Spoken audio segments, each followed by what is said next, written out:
Nesse vídeo eu vou trazer para vocês as 6 principais desvantagens dos fundos imobiliários em relação aos imóveis físicos. Muita gente traz o contrário, a vantagem dos fundos imobiliários em relação aos imóveis. Quis trazer aqui um contraponto, não para atacar os fundos imobiliários, mas para tentar te dar uma percepção mais ampla da realidade. Então vem comigo. Salve, salve, investidores! Como é que vocês estão? Sempre lembrando que antes de continuar, você clica no botão embaixo de inscrever-se para ajudar esse canal. E como vocês bem sabem, os imóveis constituem um dos investimentos mais tradicionais e conservadores aqui no país. Tanto que a própria Porto Seguro identifica o investimento em imóveis como um dos mais seguros, pois o ativo consegue manter o seu valor mesmo em épocas de crise, tornando-se em uma oportunidade muito interessante para quem procura uma fonte de renda segura para o futuro. Afinal, uma propriedade com boa localização garante um ganho quase certo e por toda a vida. É claro que o que não é dito aqui é que muitas vezes esse ganho pode ser muito próximo da inflação ou até abaixo dela, mas sim é um investimento muito seguro. Por conta disso, decidi listar aqui as 6 principais desvantagens dos fundos imobiliários, que são ativos financeiros, em relação aos imóveis físicos. Isso porque existem pessoas, e o ser humano é muito complexo para tentarmos reduzir a padrões que não suportam as características dos valores imobiliários. E está tudo bem. Um bom profissional de investimento não pode querer forçar um produto de investimento em face de alguém que não detém as características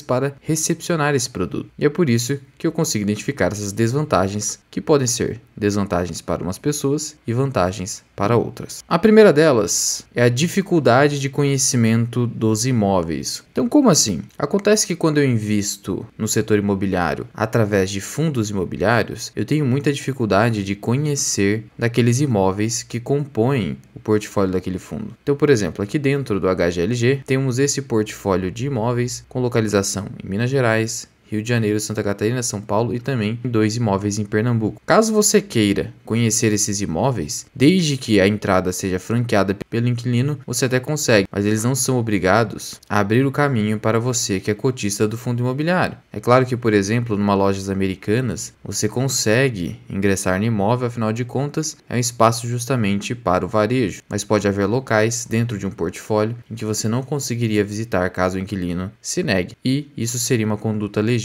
Por outro lado, através de imóveis físicos, eu sou o dono do imóvel, de tal modo que antes de fazer a aquisição, eu já conhecia aquele imóvel, ou quando eu recebo aquele imóvel em herança, por ser o dono efetivo daquele imóvel, eu posso ir lá e conhecer as características daquele imóvel. Para muitos, ficar exposto a apenas um ativo financeiro que está previsto em um extrato numa corretora não é suficiente. É preciso tocar, digamos assim, no bem físico. Como eu disse, isso pode ser uma vantagem para uns e desvantagem para outros. Por exemplo, há aquelas pessoas que não se importam em ter bens físicos, de tal modo que isso aqui não seria uma desvantagem. Segunda desvantagem, relativa, delegação das decisões. Então eu citei aqui que ao investir em fundos imobiliários, você precisa pagar taxa de administração, alguns fundos cobram taxa de gestão e outros cobram até mesmo taxa de performance. Esse valor, teoricamente, você não pagaria sendo dono de um imóvel, exceto se você delegar para uma imobiliária realizar todo o contrato de locação que você tem feito com seus imóveis. Aí você vai pagar sim uma comissão para a imobiliária. Mas supondo que você faça as locações diretamente, sem intermediário, você não pagaria essas taxas. Então você teria teoricamente essa economia de taxas por delegar poderes de decisão a terceiros. Que no caso aqui estou falando da administração do fundo imobiliário e dos seus gestores. Diante disso, você não tem poder direto sobre as escolhas realizadas pelos gestores. Então voltando aqui com o HGLG. Talvez você não concorde com imóveis localizados em Pernambuco, mas isso não interessa. Ao comprar uma cota no HGLG, você aderiu a todo o seu portfólio. Você pode até tentar ter alguma influência nas assembleias, mas se você for um cotista pequeno, sua influência será pífia, razão pela qual, justamente por ter delegado toda a decisão do fundo a um terceiro, você vai ter que aceitar as suas decisões. Caso você não queira aceitar, você sequer entra naquele fundo ou você simplesmente sai vendendo suas cotas no mercado secundário. Então veja que é fácil você resolver esse, entre aspas, problema, afinal, os fundos imobiliários possuem hoje uma liquidez suficiente para o pequeno investidor. De qualquer forma, administrando diretamente seus imóveis físicos, você toma todas as decisões. Terceira desvantagem relativa. Nos fundos imobiliários, não há uso, gozo ou disposição do bem. Como assim? Trouxe aqui justamente os poderes inerentes ao direito de propriedade que vem trazido no artigo 1228 do Código Civil. O que diz esse artigo? O proprietário tem a faculdade de usar, gozar e dispor da coisa, e o direito de reavê-la do poder de quem quer que injustamente a possua ou detenha. Veja aqui esses três principais poderes: usar, gozar e dispor da coisa. Usar é muito simples: eu usar para os meus negócios ou para minha moradia. Gozar significa você poder extrair os frutos daquela coisa, e dispor é o poder de venda, de alienação ou mesmo doação. Veja que no caso dos fundos imobiliários, eu não posso pegar o imóvel de um fundo e simplesmente utilizá-lo. Mesmo que um imóvel aqui do HGLG esteja vago, eu não posso ir lá e simplesmente colocar a minha empresa ou eu morar naquele fundo imobiliário. Caso você não saiba, os bens e direitos integrantes do patrimônio do fundo pertencem de forma fiduciária, ou seja, até a sua extinção, à instituição financeira que administra aquele fundo. Então, você, ao comprar fundos imobiliários, cotas de fundos imobiliários, você não se torna dono desses imóveis. O fundo imobiliário que é dono desses imóveis. Você só é o dono indireto. Então, você não pode dispor desses bens. Além disso, você obviamente não pode vender esses bens sem disposição, não pode usar desses bens, nem mesmo extrair os seus frutos. Na verdade, é o fundo imobiliário que extrai os frutos através dos aluguéis e você recebe os rendimentos a título de dividendos. Então isso pode ser visto por algumas pessoas como uma desvantagem, porque afinal de contas, em algum momento da nossa vida, você pode precisar daquele imóvel físico para viver, em alguma situação emergencial, por exemplo. No fundo imobiliário você vai ter que vender as cotas, pegar aquele capital e comprar ou tentar alugar um bem. Então essa seria uma desvantagem relativa dos FIIs em relação aos imóveis físicos. Como diz o Baster, você não consegue morar no fundo imobiliário. Quarta desvantagem relativa: inexistência de barganha. Como assim? No fundo imobiliário, eu não consigo, teoricamente, barganhar o preço. Eu preciso me sujeitar aos preços definidos no mercado de bolsa ou de balcão. Não dá para eu tirar proveito, exceto nas situações de alta volatilidade. Como assim? Veja bem, é uma estratégia muito utilizada por investidores de imóveis físicos buscar vendedores de imóveis que estejam em situação financeira complicada, precisando de liquidez rapidamente. Diante disso, você consegue barganhar, como investidor de imóveis, um preço bem mais baixo do que é o preço de mercado daquele imóvel. E assim você consegue tirar um enorme proveito, conseguindo comprar um imóvel a preço de banana. Você não consegue isso no mercado de bolsa, através de fundos imobiliários, porque é um mercado que acaba sendo mais eficiente. Você tem compradores e vendedores ali disputando o preço mais justo possível. Então, exceto em situações de rumores e alta volatilidade, instabilidade política, em que você consegue muitas vezes um enorme desconto em cotas de fundos imobiliários, você não vai conseguir ter aqui uma grande barganha. E vale ressaltar o seguinte: há sim períodos de alta volatilidade com fundos imobiliários. Nós vimos recentemente isso acontecer, principalmente com fundos de papel, na pandemia com fundos de shopping centers. Então não confie muito naquela suposta máxima de que os fundos imobiliários possuem baixa volatilidade. Isso não é verdade. Claro que você verifica uma volatilidade em períodos normais inferior à das ações, mas em períodos anormais a volatilidade quase que é párea, principalmente com fundos de papel. E aqui, obviamente, a quinta desvantagem relativa, que pode ser vantagem para uns e desvantagem para outros: o risco de mercado, a oscilação patrimonial diária. Então você que não suporta ver a cotação do seu patrimônio variando, você obviamente preferirá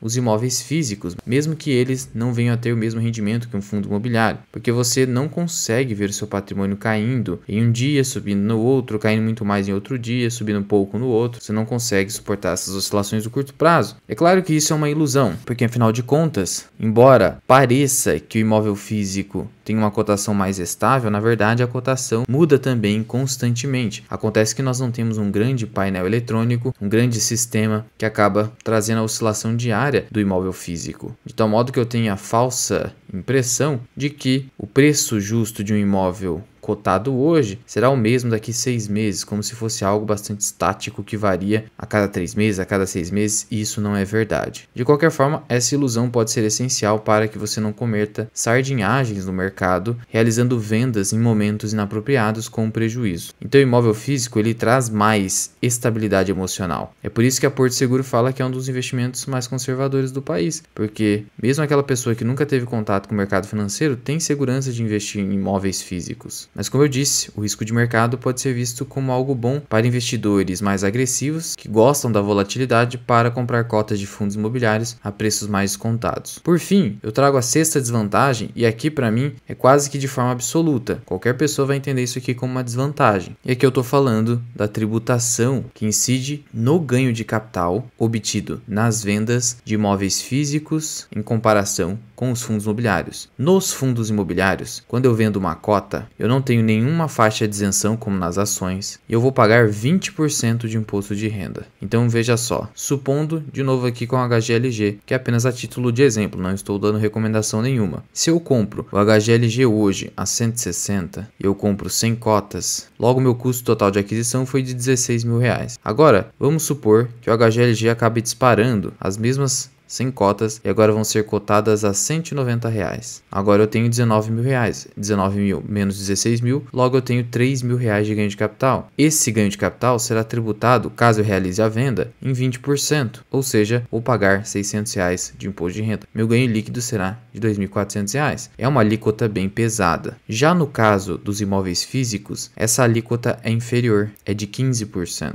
É claro que ela varia de forma progressiva, é uma alíquota progressiva, mas na maioria dos casos será de 15%. Então aqui está justamente a tabela da alíquota de ganho de capital que você obtém na venda de imóveis físicos. Até R$5 milhões de ganho de capital. Aqui eu não estou falando do valor do imóvel, aqui eu estou falando do ganho de capital. É muito difícil você ter 5 milhões de ganho de capital no imóvel, só em grandes negociações. Essa alíquota será de 15%. Acima disso, em diante, chegaremos até o máximo de 22,5%. Mas perceba o seguinte, aquele ganho de capital que superar os 5 milhões será tributado em 17,5%. Os 5 milhões iniciais serão tributados em 15%. Então, no geral, sim, há uma vantagem tributária no ganho de capital de imóveis físicos em relação aos fundos imobiliários. Mas claro, obviamente que quando eu vou realizar a negociação de fundos imobiliários, no geral eu vou pagar apenas os emolumentos da bolsa, que não são elevados. No geral não vou pagar corretagem, porque as corretoras hoje não vêm cobrando corretagem, de tal modo que eu terei o quê? Justamente que pagar esses 20%. Agora, com negociação de imóveis físicos, eu tenho que pagar a corretagem do corretor, que fica ali na faixa de 6%. Aí se eu somar 15 com 6, fica 21. Então, nesse caso, o custo de negociação será maior. Além do fato ainda que eu vou ter que negociar o ITBI, geralmente fica com o comprador, mas isso também é negociável. Então, é claro que no geral os custos de negociação do imóvel físico podem